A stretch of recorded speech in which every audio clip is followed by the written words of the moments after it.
Hi everyone! Kosovo, a small country in the heart of Eastern Europe, once the site of one of the most horrific wounds at the end of the 20th century. But their wounds were not only from war. They were wounded because their religion was used as a reason for their eradication. In 1998, in an Albanian Muslim village, the call to prayer had just been heard.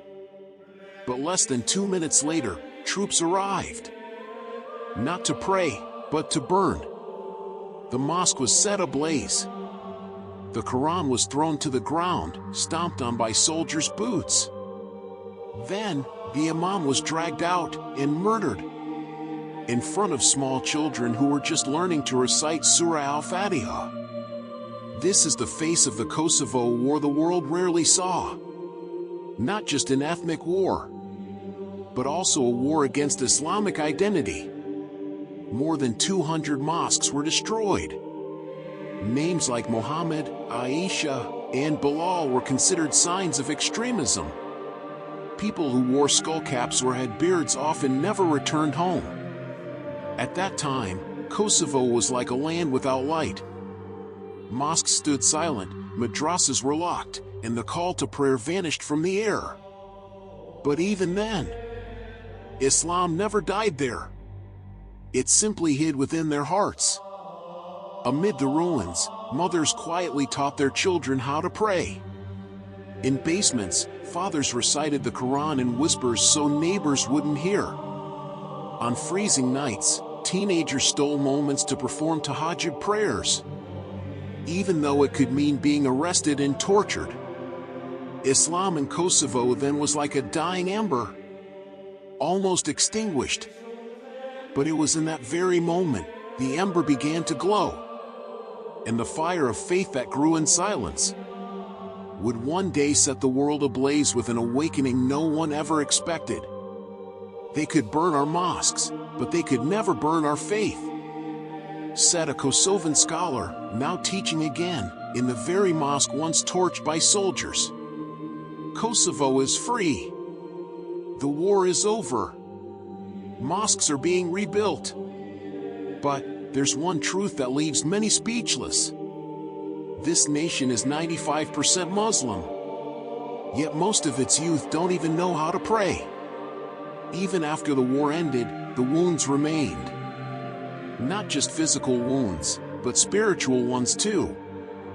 Decades of oppression, massacres, and occupation made people afraid to show their faith. Even in freedom, many chose silence. To be Muslim only in the heart. Then came a massive wave, Western secularism. They brought aid, but also culture. Kosovo's children were taught to be progressive by abandoning religion. In schools, Islam was labeled an ancient legacy. In the media, Muslims were portrayed as backward. And slowly, the youth began to believe it. The younger generation started to drift away. They knew the names Ronaldo, Messi, and Eminem, but had never heard of Imam Shafi'i or Umar ibn Khattab. They knew how to create TikTok accounts, but didn't know if wudu starts with the hands or the face. Islam became just a label on an ID card, not a conviction in the heart. Kosovo was called a Muslim country by the world. But in truth, it was losing its Islam. In many villages, grand mosques stood, but empty. No imam. No congregation. Some young men even thought Friday khutbahs were just a kind of political speech. Yet behind all this, something quietly began to move. There were teenagers beginning to ask, what does Islam really mean?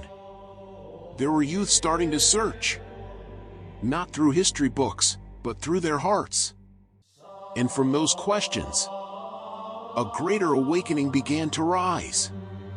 Slowly but surely. Amid the ruins of war and the ashes of secularism, a small light began to shine from a place no one expected, the youth of Kosovo. The generation that once didn't know how to pray. now begins to come to the mosque with hesitant steps, but open hearts. Teens who used to know Western song lyrics by heart are now stumbling through their first Arabic letters. And what's even more surprising, many of them aren't just learning, they're memorizing. We don't want to be Muslim only on our ID cards. We want to be real Muslims, said Arland, 18, a young Hafiz from Pristina. This wave of revival didn't come from the government, nor from politicians. It was born underground, from restless hearts, from young souls yearning for meaning. Small grassroots communities began to form. Subu teens, young people waking up before dawn to pray in congregation. Quran circles, small study groups in cafes, parks, and home garages. Muslim creators, Albanian language Dawah content creators going viral on social media. Once, a Hafiz of the Quran was rare. Now, hundreds emerge every year. Once, the mosques were empty. Now, there's not enough space for all the young worshippers. In just the past decade, thousands of Kosovan students have flocked to Islamic universities in Turkey, Saudi Arabia, Egypt, and Sudan. They return with knowledge, passion, and a single mission: to revive Islam, not just in mosques, but in every part of life. Dawah in Kosovo is no longer rigid. Youth preach through podcasts, through graphic design, through Islamic rap, through short films, even through Islamic futsal tournaments. Islam is no longer just a cultural identity. It has become a new lifestyle, modern, peaceful, and full of meaning. Kosovo, the small nation that once nearly lost Islam, is now leading the largest spiritual revival in Eastern Europe. And the world is starting to notice. Because from a land nearly forgotten by history, a new civilization is being born. The world once saw Kosovo as a land of victims, a small Balkan country known only for war, wounds, and tears. But today, the world is beginning to see something far greater. A Muslim nation rising, not through weapons, but through the light of knowledge and faith. The mosques that were once destroyed now stand tall and grand. But that's not the greatest achievement. The greater miracle is that these mosques are filling up, filled with youth, filled with smiles, filled with a renewed spirit. Kosovo isn't just rebuilding Islamic structures. They are rebuilding Islamic civilization. Islamic universities are being established. Tafiz schools are emerging in many cities. Even in remote villages, you can find children fluently reading the Quran, even though their parents once couldn't read Arabic at all. Muslim countries like Turkey, Qatar, and Saudi Arabia are beginning to see Kosovo as a strategic spiritual partner. Scholarships are flowing in. Educational aid is arriving. And more importantly, the Muslim world is beginning to realize that in the heart of Europe, a new center of civilization is quietly growing. Today, Kosovo is not just a Muslim country. It is a symbol that faith can grow even among ruins. A symbol that Islam can rise, not through violence, but through love, knowledge, and willpower. A symbol that Islam will never fade, as long as there is even one soul brave enough to say, "I am Muslim, and I am proud." Crystal ball the future, Europe will witness. While many European countries are busy trying to erase Islam from public life, Kosovo is nurturing it.